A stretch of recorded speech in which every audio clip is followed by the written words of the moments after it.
पटली पाहिजे की बरोबर. मी त्याला इकडे म्हणजे माझ्यासोबत घेतो जरा इकडे. कोणी लिहिलं? हा, व्हेरी गुड. असं इनिशिएटिव्ह घ्यायचं, पुढे यायचं, स्टेजवर यायची, संधी शोधायची. हा, एकदा जरा रिपीट करून दाखव. लक्ष्य न ओझल होने पाए कदम मिला के चल. लक्ष्य न ओझल होने पाए कदम मिला के चल. कामयाबी हमारे कदम चूमेगी आज नहीं तो कल. एकदम जोरदार टाळ्या. चांगलं म्हटलं. बिलकुल पायात झाली म्हणून समज. आशीर्वाद असेल. बघा, माझं नाही ऐकलं तर मगाशी काय म्हटलं होतं? टाकला. आणि ऐकलं तर तो आहेच होतो, त्याला आशीर्वाद लागतो. आता ना हे म्हणण्याची एक पद्धत आहे. आता सगळ्यांनी डायऱ्या बिया बाजूला ठेवा. हे दररोज कसं म्हणायचं याला एक विज्ञान आहे. हा, चला असे उभे राहा, असं मस्त जागेवर. असे हात वर करून हात ताणायचे आहे. Very good. हा, असे बिलकुल असे आपल्या बोटावर उभं राहता आलं पाहिजे. बरोबर आहे. हा, हे बघा, मी म्हटलं होतं ना झोपायला हरकत नाही आहे, पण मी झोपू देईन तेव्हा ना. आणि मी आता सगळ्यांनी लिहून झाला होता मग असे. आता मी म्हणतो त्या पद्धतीने याला म्हणायचं, जोरदार आवाजामध्ये माझ्या मागे म्हणायचं. आणि तो हनुमान कसा, हनुमान पाहिलाय तुम्ही, तो कसा मोठा मोठा आकार होतो, तसं मोठा मोठा आकार झाल्याचं इमॅजिन करायचं. ठीक आहे, चला हातवर. लक्ष्य न ओझल होने पाए, लक्ष्य न ओझल होने पाए, कदम मिलाकर चल, कामयाबी हमारे कदम चूमेगी, आज नहीं तो कल. वाह वाह, शाबास. स्वतःसाठी एकदा जोरदार करा. आता अंगामध्ये ऊर्जा आल्यासारखं वाटते की नाही? बसा. जर तुम्हाला स्पर्धा परीक्षेमध्ये यशस्वी व्हायचं आहे तर अजून एक खंड शिकून घ्या. नेहमी सेल्फ मोटिवेटेड राहा.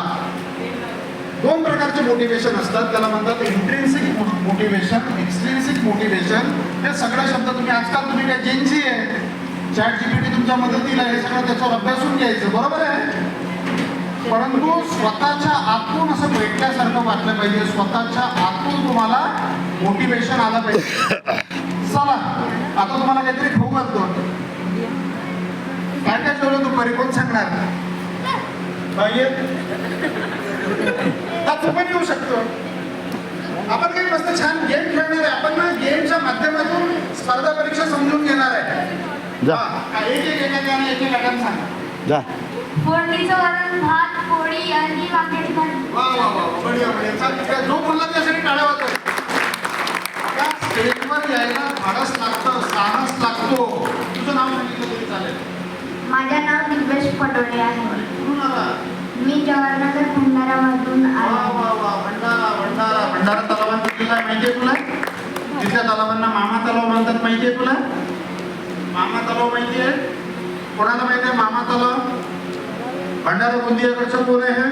स्पर्धा परीक्षेचा अभ्यास करणारे किती लोक? हा, मामा तलावाचा लांबफाम कोण सांगणार? पुढे येऊन सांगायचं. अरे, भंडारा गोंदियाकडचे तुम्ही लोक. हा, तुझं पण नाव सांगून दे. Very good very good. तुझ्या संकटाला वाचतो. पियुषी प्रसाद सो. आणि तू कुठून आली बेटा? मी अकोल्यावरून आहे. अरे वा वा, मी होतो अकोल्याला एकदा. फार मस्त पर्याय. अकोल्यामध्ये तुमच्या टावर बिवर आहे ना तू? हा, तिकडेच राहायचं. बस बस बस. तिथंच बस. तिथं काय ठरलं होतं आपलं? मी काय खाऊ, काहीतरी खाऊ घालायचं वगैरे वगैरे बोललो होतो. मी तुम्हाला ना आईस्क्रीम खाऊ घालायचा विचार. असं मोठ्याचं मोठं बॉक्स बाहेर आहे. ठीक आहे. मी तुम्हाला एक सांगू का, मी लोकांना असं नेहमी म्हणतो की स्पर्धा परीक्षेमध्ये जर यशस्वी व्हायचं आहे दररोज आईस्क्रीम खाल्लं पाहिजे. काय खाल्लं पाहिजे?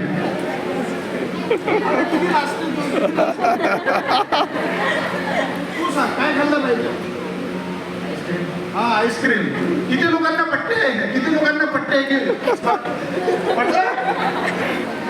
चला, मी तुम्हाला फोड करून सांगतो. आ म्हणजे आत्मविश्वास, ई म्हणजे इच्छाशक्ती, स म्हणजे सकारात्मक दृष्टिकोन, क्री म्हणजे क्रियाशीलता आणि म म्हणजे महत्वाकांक्षा. असं हे व्यक्तिमत्व विकासाचं आईस्क्रीम दररोज खावं लागतं, म्हणजे आपण स्पर्धा परीक्षेमध्ये यशस्वी होतो. बरोबर आहे. आता स्पर्धा परीक्षा परीक्षेमध्ये यशस्वी होण्याकरता आपल्याला काय काय केलं पाहिजे. मी ते एक डायरीत सगळं लिहून आणलं होतं. त्यातलं जे कामाचं आहे तुम्हाला सांगतो. म्हणजे काय होतं, मी ना बोलण्यामध्ये एवढा भरकटून जातो की जरा जास्तीतच सांगून टाकतो. म्हणून मग मी तुम्हाला काही गोष्टी सांगण्याचा प्रयत्न करतो.